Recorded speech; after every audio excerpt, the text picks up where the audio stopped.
आपल्या महाराष्ट्र न्यूज चॅनलमध्ये आपले स्वागत आहे। मुख्य संपादक शमशेर खान, गोलंदाज उपसंपादक यादुल डांगे। सार्वजनिक ठिकाणी वाढदिवसाचा धिंगाणा खपवून घेणार नाही। रात्री दरम्यान फटाके वाजवून स्टंट करणाऱ्या मुलांवर महाराष्ट्र पोलीस अधिनियम प्रमाणे कार्यवाही व दुचाकीदार पालक रडारावर। पोलीस निरीक्षक पी खोडेवाड, देवणी येथील सार्वजनिक ठिकाणी वाढदिवसानिमित्त धिंगाणा घालून जर कोणी कायदा व सुव्यवस्थेचा प्रश्न निर्माण करत असेल तर त्यांच्यावर कडक कायदेशीर कारवाई केली जाईल, असा कडक इशारा देवणी पोलीस ठाण्याचे सहाय्यक पोलीस निरीक्षक पी खोडेवाड यांनी दिला आहे।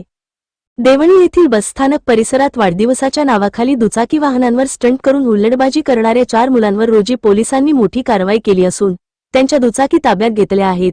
या मुलांसह त्यांच्या पालकांवरही दंडात्मक व कायदेशीर कारवाई केली जाणार असल्याचे पोलिसांनी स्पष्ट केले आहे। वाढदिवसाच्या बहाण्याने बसस्थानकात धुडगूस। मिळालेल्या सविस्तर माहितीनुसार दिनांक 3 जुलै 2026 रोजी दुपारी 4 वाजता दरम्यान देवणी येथील गजबजलेल्या बसस्थानक परिसरात काही 4 मुले दुचाकींवर केक ठेवून मोठ्या आवाजात आरडाओरडा करून सार्वजनिक शांतता भंग करताना व स्टंटबाजी करत असल्याचे पोलिसांच्या निदर्शनास आले। या हुल्लडबाजीमुळे बसस्थानकातील प्रवासी आणि नागरिकांमध्ये भीतीचे वातावरण निर्माण झाले होते, तसेच वाहतुकीलाही मोठा अडथळा निर्माण होता। याची गंभीर दखल घेत पोलीस निरीक्षक अण्णाराव खोडेवाड व पोलीस अंमलदार पोलीस हवाल आमतुरे, पोलीस कॉन्स्टेबल साई मोरे यांनी तत्काळ कारवाई करत या स्टंटबाज मुलांच्या दुचाकी मोसा ताब्यात घेतल्या व सार्वजनिक शांतता भंग करणाऱ्यांवर कडक कलम 110-117 महाराष्ट्र पोलीस अधिनियम प्रमाणे कार्यवाही केली आहे। पोलीस निरीक्षक पी खोडेवाड यांनी या संदर्भातील कायदेशीर तरतुदींची माहिती देताना सांगितले की BNS कलम 189(3) सार्वजनिक ठिकाणी बेकायदेशीररित्या गर्दी जमवून हुल्लडबाजी करून शांतता भंग केल्यास या कलमांतर्गत गुन्हा दाखल केला जाईल।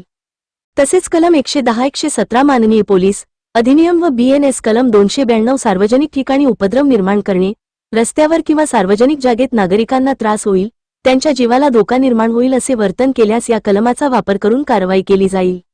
निष्काळजी पालकांनाही पोलीस ठाण्यात समज देऊन थेट गुन्हे दाखल करण्यात येईल व अल्पवयीन मुलांच्या या कृत्याला आणि पालकांच्या निष्काळजीपणाला चाप लावण्यासाठी पोलिसांनी आता पालकांनाही रडारवर घेतले आहे। संबंधित मुलांच्या पालकांना पोलीस ठाण्यात बोलावून कडक समज दिली जात आहे। अल्पवयीन मुलांना वाहन चालवायला देणे हा कायद्याने गंभीर गुन्हा आहे। काही गंभीर प्रकरणांमध्ये जर अल्पवयीन मुलाने विनापरवाना ड्रायव्हिंग लायसन्सशिवाय गाडी चालवून स्टंट केले तर मोटार वाहन कायद्यानुसार थेट त्यांच्या पालकांवर गुन्हा दाखल केला जाईल, असा कडक इशारा देवणी पोलीस निरीक्षक खोडेवाड यांनी दिला आहे। आजपर्यंत रात्री दरम्यान अचानक फटाके वाजवून वाढदिवसाच्या साजरा केले जात होते। आजच्या या धडक कार्यवाहीमुळे देवणी परिसरातील हुल्लडबाजांचे धाबे दणाणले असून पोलिसांनी नागरिकांना आणि पालकांना आपल्या मुलांवर लक्ष ठेवण्याचे व त्यांना कायद्याचे पालन करायला लावण्याचे आवाहन केले आहे।